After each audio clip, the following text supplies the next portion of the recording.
असदुद्दीन ओवैसी भारत के दूसरे जिन्ना बनने की कोशिश कर रहे हैं। एक तरफ ये नारा लगाते हैं कि हमें मुगलों से मत जोड़ो, मुगलों से हमारा कोई वास्ता नहीं। यदि मुगलों से इनका वास्ता नहीं तो ये बाबर की मस्जिद के लिए क्यों लड़ते हैं, ये औरंगजेब की मस्जिद के लिए क्यों लड़ते हैं, ये अकबर की मस्जिद के लिए क्यों लड़ते हैं। सच्चाई ये है कि अब हर वो मस्जिद टूटेगा जिसके नीचे कोई ना कोई मुगलई औरंगजेबी का कबर जुड़ा है। हम तो खुद असदुद्दीन ओवैसी पे इस बात का दावा ठोकते हैं कि 5 पुश्त उनकी भी हिंदू ही निकलेगी। ये ऐसे ही है सर, 2 कौड़ी के टट्टू। बात मर्यादा पुरुषोत्तम श्री राम की थी, इसलिए हम मर्यादा में रहे।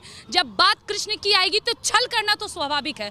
अभी भोला बनकर काशी मांग रहे तो चुपचाप से लेने दीजिए, काहे कि महादेव का तांडव ये झेल नहीं पाएंगे। बीजेपी को इस बात से घेरा जा रहा था मंदिर वहीं बनाएंगे लेकिन तारीख नहीं बताएंगे। लो अब तारीख भी पता चल गई और मंदिर भी बन गया और रामलला का वहाँ पे वास भी होने जा रहा। अब बताओ क्या बोलते हो। अरे मुझे कभी गर्व होता था कि मैं उस बिहार की बेटी हूँ जिसने पूरे ब्रह्मांड को राजनीति का ज्ञान दिया। मैं उस बिहार की बेटी हूँ जिसने पूरे ब्रह्मांड को शून्य का निर्माण बताया। लेकिन आज हमारा सर ये कहते हुए झुक जा रहा है कि हम उस बिहार की बेटी हैं जहाँ पे एक ठिप्पा चाप को वहाँ की मुख्यमंत्री बना दिया जाता है। इनको बस ये दे दो, ये दे दो, बस इनका कोटा पूरा। राम मंदिर का जिक्र हम भी कर रहे हैं, आप भी कर रहे हैं। और जितनी भीड़ उमड़ के राम मंदिर की तरफ मुड़ रही है ना, अगर गलती से वो सारी भीड़ संसद भवन की ओर मुड़ गई ना तो एक दिन में हिंदू राष्ट्र बन जाएगा। जो मुस्लिम ये सोच रहे हैं ना कि अगर हिंदू राष्ट्र बन गया तो मुस्लिम कहाँ जाएंगे, आप यहीं रहेंगे। कायदे में रहिएगा तो फायदे में रहिएगा, अन्यथा यहाँ भी नहीं रहने देंगे। नमस्कार, मैं हूं केशव मलान। राम मंदिर के उद्घाटन से पूर्व असदुद्दीन ओवैसी ने एक बार अपने बयान को देकर के सियासत को गर्म कर दिया है और कहा है युवाओं को बरगलाते हुए कि मस्जिदों को हिफाजत करना होगा, अन्यथा इस देश में मस्जिदें छीन ली जाए, कुछ कहा नहीं जा सकता। आज इसी खास मुद्दे पर बातचीत करने के लिए हमारे साथ मौजूद हैं हिंदू शेरनी खुशबू पांडे। बहुत बहुत स्वागत है आपका खबर इंडिया पर। कैसे देखते हैं, असदुद्दीन ओवैसी कह रहे हैं हिफाजत करिए मस्जिदों की, कहीं छीन लिया ना है। ज्यादा कुछ नहीं, असदुद्दीन ओवैसी भारत के दूसरे जिन्ना बनने की कोशिश कर रहे हैं। हमारे बीच मोहम्मद अली जिन्ना थे, कभी किसी ने सोचा नहीं था कि कभी वो दूसरे देश का भी मांग कर लेंगे। आज अंदर ही अंदर ओवैसी जैसे लोग इस चीज़ की फिर से तैयारी कर रहे हैं और ओवैसी का साफ मकसद है जो कि क्लियर है, क्योंकि वो एक तरफ ये नारा लगाते हैं कि हमें मुगलों से मत जोड़ो, मुगलों से हमारा कोई वास्ता नहीं। यदि मुगलों से इनका वास्ता नहीं तो ये बाबर की मस्जिद के लिए क्यों लड़ते हैं, ये औरंगजेब की मस्जिद के लिए क्यों लड़ते हैं, ये अकबर की मस्जिद के लिए क्यों लड़ते हैं। अगर इस देश के मुसलमान हैं तो रहिए ना इस देश के लोगों के थ्रू, इन लोगों के अनुसार रहिए ना। और सबसे सच्चाई बात, इस देश को बरगलाने की कोशिश असदुद्दीन ओवैसी और मदनी जैसे लोग हमेशा से करते आ रहे हैं और उस बात को वो स्वीकार नहीं कर रहे हैं कि इस देश के अधिकतर मुसलमान तो हिंदू से बनाए गए मुसलमान हैं। आज भी खोजेंगे तो 5वां पुश्त आते आते वो राम सागर के ही पोते निकलेंगे। और इस बात की पुष्टि आप भी करते हैं, हम भी करते हैं। अरे हम तो खुद असदुद्दीन ओवैसी पे इस बात का दावा ठोकते हैं कि 5 पुश्त उनकी भी हिंदू ही निकलेगी। तो वो खड़े होकर अगर ऐसी बयानबाजी कर रहे हैं, अपने आप को बहुत बड़े सीनियर एडवोकेट भी कहते हैं, उसके बाद ऐसा बेतुका बयान देना और मस्जिदों के टूटने पर शोक मनाना, ये इस बात को दिखाता है कि किस तरह इनके मन में, इनके हृदय में हिंदुओं के लिए सदैव नफरत की भावना रही है। जिस मंदिर की बात हम लोग कभी सोच भी नहीं सकते थे कि अभी हम लोग जनरेशन अपने आंखों से अपने जीवित काल में राम मंदिर का निर्माण स्वयं देख पाएंगे। उस राम मंदिर का निर्माण जहां पे कोठारी बंधु जैसे 37 लोगों की जान गई थी, उस राम मंदिर का निर्माण जो 5 साल से हमारे आग तरस गए थे, ये देखते हुए हमारे कई पूर्वज थे जिनको एक आस लगा था कि काश हम राम मंदिर देख पाते, लेकिन कोई नहीं देख पाए क्योंकि सरकार ऐसी थी नहीं। आज सरकार हमारे हक में आई है, सरकार हमारी आई है, राम मंदिर हमने बनवाया है, राम मंदिर हम देख रहे हैं। और एक बात क्लियर कर दें, बात राम मंदिर की थी, बात मर्यादा पुरुषोत्तम श्री राम की थी, इसलिए हम मर्यादा में रहे। जब बात कृष्ण की आएगी तो छल करना तो स्वाभाविक है। अभी भोला बनकर काशी मांग रहे तो चुपचाप से लेने दीजिए, काहे कि महादेव का तांडव ये झेल नहीं पाएंगे। देखिए ओवैसी, उनको जलन इस बात की है कि मंदिर का उद्घाटन हो रहा है कि मुस्लिम युवाओं को बरगलाने की कोशिश है। ये दोनों बात आप मान सकते हैं। एक तरफ तो वो मुस्लिम युवाओं को बरगलाने की कोशिश कर ही रहे हैं। अरे क्यों करना है ये सब हिंदू मुसलमान, मैं तो खुद कह रही हूँ, आप भी सनातनी हम भी सनातनी, फिर ये मुस्लिम का बात ही कहाँ से उठता है। क्या हमें नहीं पता कि उत्तर प्रदेश में कितनी कोई सिखा नोच के उन्हें कितने ब्राह्मणों को मुस्लिम बनाया गया?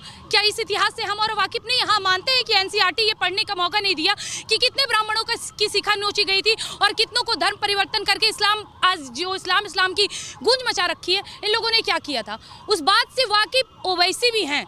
और वो दोनों काम कर रहे हैं। राम मंदिर, वो शुरुआती दौर से राम मंदिर के विरुद्ध है। वो क्या कहते थे, मंदिर वहीं बनाएंगे। बीजेपी को इस बात से घेरा जा रहा था मंदिर वहीं बनाएंगे लेकिन तारीख नहीं बताएंगे। लो अब तारीख भी पता चल गई और मंदिर भी बन गया और रामलला का वहाँ पे वास भी होने जा रहा। अब बताओ क्या बोलते हो। ये ऐसे ही है सर, दो कौड़ी के टट्टू, ये थोड़े दिन तक ऐसे चीखेंगे चिल्लाएंगे, इनको भी पता है ये वोट बैंक की राजनीति है, इनसे कुछ होना दाना है नहीं। राम मंदिर भी बन रहा है, बहुत जल्दी ज्ञान वापी पे भी मुद्दा आ रहा है, मथुरा भी आ रहा है, काशी भी आ रहा है, सब एक साथ में क्लियर। क्या राम के दर्शन करने जाएंगे ओवैसी? जाना अब देखिए, अभी मानते हैं कि इस्लाम को अपना रहे हैं या फिर उस धर्म उस मज़हब को फॉलो कर रहे हैं, लेकिन इस बात से तो वो भी नहीं चूक सकते कि पांचवा पुश्त आते आते वो भी हिंदू ही कहलाएंगे। जाना तो चाहिए, लेकिन मेरा ये मानना है जिसके हृदय में राम के लिए कोई जगह नहीं, उसके वो अगर हमारे मंदिर को देखने जाए तो वो भी सही नहीं। क्या युवा, मुस्लिम युवा है जो ओवैसी जैसे बयानों पर गौर करेगा या बहकावे में आएगा? मेरे ख्याल से जो देश के असली मुस्लिम युवा हैं, जिनको पता है सच्चाई, जो एजुकेटेड है, जिन्होंने केवल मदरसा में पढ़ाई नहीं की है, उन्होंने एजुकेशन भी ली है, उन्होंने देश के सच्चे अच्छे इतिहास को पढ़ा हो, उन्होंने ये पढ़ा है कि किसके द्वारा किस पे आक्रमण किया गया, उन्हें ये पढ़ाया गया हो कि कितनी मस्जिदें तोड़ दी गई और उस जगह पे ये मंदिरें तोड़ दी गई और उस जगह पे मस्जिदों का निर्माण हुआ है। तो वैसे युवा इनकी बातों में नहीं आएंगे। लेकिन हाँ, जो अभी आप देख रहे होंगे कि 500 रुपये दो बम फोड़ने चले गए, तो वैसे लोग तो जरूर इनके बहकावे में आएंगे। लेकिन राजनीति किस स्तर पर है आप ये देखिए, बिहार में जाकर के लालू प्रसाद यादव के आवास के बाहर पोस्टर बैनर लगाया जाता है जिसमें कहा जाता है कि राम लला का अगर मंदिर बन रहा है तो कहीं ना कहीं भ्रमित करने वाला मार्ग है, वो गंदी मानसिकता का मार्ग है। ये बात मुझे सोचते हुए शर्म आ रही है कि जो अपने पुत्र का नाम तेजस्वी तेज प्रताप रखते हैं, जो कि एक सनातन धर्म से संबोधित है, वैसे लोग ऐसी टिप्पणी करते हैं और अपने घर के बाहर ऐसी पोस्टर लगाते हैं, तो उनसे बड़ी नीच मानसिकता और किसी की नहीं हो सकती। ये राजनीति की वोट बैंक की राजनीति है। वो उनको ये लग रहा है कि वो राम मंदिर के विरुद्ध जाकर मुस्लिमों का वोट पालेंगे, लेकिन वो इस दुविधा में ना रहे, क्योंकि जिस मुस्लिम की बात करके वो राजनीतिक करने की कोशिश कर रहे हैं, वो भी आपको तब तक वोट दे रहे हैं जब तक कि उनका अपना आदमी नहीं आया। जिस दिन अपना आदमी उतरेगा ना, उस दिन वैसे लोगों को लात मार के निकाल देंगे, चाहे आप उनके कितने भी बड़े समर्थक क्यों ना रहे। ये अपने आप को बोलते हैं हम कृष्ण की भूमि में रहते हैं, ये पूरी भूमि हमारी, यादवों की भूमि। अरे कौन नहीं बोलता यादवों की भूमि नहीं है? बिल्कुल है, लेकिन यही यादव, यही हमारे श्री कृष्ण के गाय के चारा को खाने वाले लोगों का समर्थन करना। बाबरी मस्जिद 6 दिसंबर के दिन इन्होंने शोक मनाया था बाबरी मस्जिद के गिरने के उपलक्ष्य में। ऐसे लोग करते हैं हमारे देश में तुच्छ राजनीति और तुष्टीकरण वाली राजनीति। अरे मुझे कभी गर्व होता था कि मैं उस बिहार की बेटी हूँ जिसने पूरे ब्रह्मांड को राजनीति का ज्ञान दिया। मैं उस बिहार की बेटी हूँ जिसने पूरे ब्रह्मांड को शून्य का निर्माण बताया। मैं उस बिहार की बेटी हूँ जहाँ पे हर दिन 71% से ज़्यादा IAS IPS तुम्हारे घर से निकलते। बोला यही जाता है, एक घर में IAS IPS, दूसरे में नेता, तीसरे में गुंडा।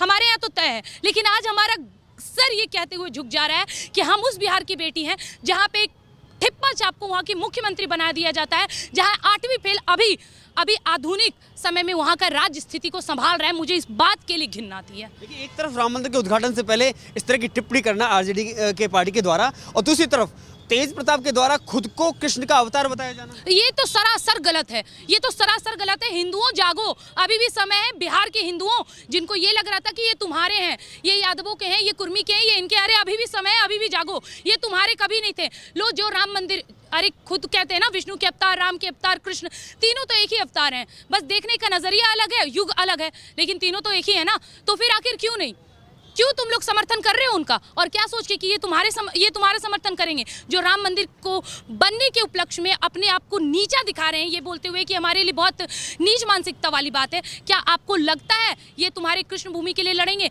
नवादा में है कृष्ण जी का ननिहाल, देख लीजिए वहाँ की स्थिति क्या है। आप राम मंदिर की बात करें, सीतामढ़ी में क्यों कभी नहीं बोला है तेजस्वी यादव ने? कभी जिक्र करें सीतामढ़ी में भव्य सीता मंदिर बनवाने का?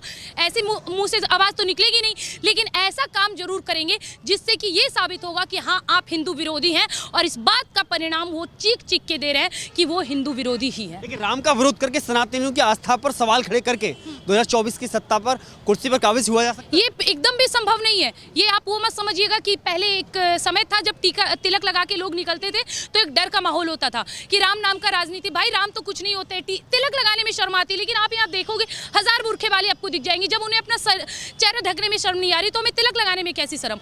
ये जो सोच रहे हैं ना कि राम के विरुद्ध, कृष्ण के विरुद्ध, हमारे 33 कोटि देवी देवताओं के विरुद्ध जाकर ये अपना सत्ता पालेंगे, तो ये मुमकिन नहीं है। ये मुमकिन नहीं है क्योंकि अब हम जैसे लोग मुमकिन नहीं होने देंगे। सर 21 साल की उम्र है हमारी, जब हम जैसे लोग हिंदुत्व के लिए खड़े हो रहे हैं तो सोचिए अब तो इन लोगों को समझना होगा। और यदि अगर अब भी नहीं समझे तो मैं तो यही मानूंगी इनकी मानसिकता पूरी तरह से गई है। और कृष्ण का अवतार कतई नहीं, ये कंस के अवतार ना है, वो भी कम से कम ज्ञानी था। ये तो कंस के भी अवतार ना कहलाए, अपने आप को कृष्ण का बता रहे, जिसके बाप ने हमारे गाय का चारा खा रखा है, वो उनके बेटे अपने आप को कृष्ण का अवतार बता रहे हैं। ऐसा कुछ नहीं है सर, इनकी सत्ता ऐसी भी जाने वाली है। बिहार में भी हिंदुत्व का बहुत बड़ा बोलबाला शुरू हो गया है। हमें शर्म आता था जिसने नालंदा विश्वविद्यालय को जलाया और खंडर का अवतार दिया है, उसी के नाम पे हमारे बख्तियारपुर में नाम रखा गया, खिलजी बख्तियारपुर। इनके नामों पे हमारी स्टेशन पड़ गई है। और जब नीतीश कुमार को इस बात की जानकारी मिलती है तो कहते हैं ये सब फालतू काम है। क्यों भाई, अगर नाम हटा देंगे तो मुस्लिम का वोट कम हो जाएगा। लेकिन अब ये स्थिति नहीं होगी। हम बिहार से आ चुके हैं और बिहार में बहुत बड़ा धमाका करके आए हैं। बस यही उम्मीद रखिए कि सत्ता तो इनकी जाएगी, क्योंकि अब जो राम के विरुद्ध है वो हमारे कभी नहीं हो सकते। राम के विरुद्ध जाकर के और फिर उसी बहुसंख्यक समाज से वोट पाने की उम्मीद करना या फिर उनसे अपील करना, नहीं, इसे कहते हैं भरोसा। उन्हें पता है हिंदुओं पे इतना लोग भरोसा करते हैं ना कि आप इसका जवाब नहीं जान सकते हैं। अब वो पूछे कैसे, हिंदुओं को क्या मतलब नहीं है। आपने देखा होगा कभी हमारे राम के विरुद्ध, कभी रामचरितमानस के विरुद्ध, कभी श्री कृष्ण के विरुद्ध, कभी सनातन धर्म को डेंगू मलेरिया से कंपेयर किया जाता है। ऐसी बहुत सारी चीजें होती है। हम लोगों ने क्या कर लिया, we want justice, we want justice. आज एक श्रद्धा मर गई, वी वॉन्ट जस्टिस। इससे कुछ नहीं होने वाला है सर। उनको भरोसा है, वो बहुसंख्यक समाज से अपील इसलिए कर सकते हैं क्योंकि उनको पता है इनको कोई चीज़ से मतलब नहीं। इनको बस ये दे दो, बस इनका कोटा पूरा। जिस दिन हमारे हिंदुओं को, हम सनातनियों को अपने धर्म से मतलब रहने लगेगा ना, उस दिन ऐसे दो कौड़ी के लोग जो हमारे राम के विरुद्ध जाते हैं ना, वो हमारे समक्ष आने की कतई हिम्मत नहीं करेंगे। स्वामी प्रसाद मौर्य कह रहे हैं ना, हिंदू धर्म नहीं धोखा है। स्वामी प्रसाद मौर्य, जिनका नाम भी सनातन धर्म के अकॉर्डिंग है और स्वामी नाम है, तो मेरे ख्याल से उनकी राशि भी कुंभ होगी, क्योंकि एस है। अब दूसरी नंबर बात, स्वामी का अर्थ भी उन्हें पता है। उन्होंने नाम तो रख लिया स्वामी प्रसाद मौर्य। स्वामी का अर्थ होता है साधु की उच्च कोटि, जिन्हें हम प्रणाम करते हैं। सोचिए वैसे लोग आके हमारे सनातन धर्म को गालियां दे रहे हैं केवल इसलिए कि उन्हें भी कांग्रेस, उन्हें भी आरजेडी, उन्हें भी जेडीयू और उन्हें भी ओवैसी जैसे लोग एक मौका दे दें ताकि वो अपना राजनीति चमका सके। तो इन लोगों ने तो ढूंढ ही लिया कि अगर तुम्हें फेमस होना है तो हिंदू धर्म के विरुद्ध बोलो, अगर तुम्हें फेमस होना है तो हमारे भगवान के विरुद्ध बोलो। और एक बात अब कान खोल के सुन लीजिए, राम मंदिर का जिक्र हम भी कर रहे हैं, आप भी कर रहे हैं, और जितनी भीड़ उमड़ के राम मंदिर की तरफ मुड़ रही है ना, अगर गलती से वो सारी भीड़ संसद भवन की ओर मुड़ गई ना, तो एक दिन में हिंदू राष्ट्र बन जाएगा। अखिलेश यादव की चुप्पी स्वामी प्रसाद मौर्य के बयान के बावजूद, उनकी चुप्पी वो कब बोलेंगे, उनको कब बोलना रहेगा पता है?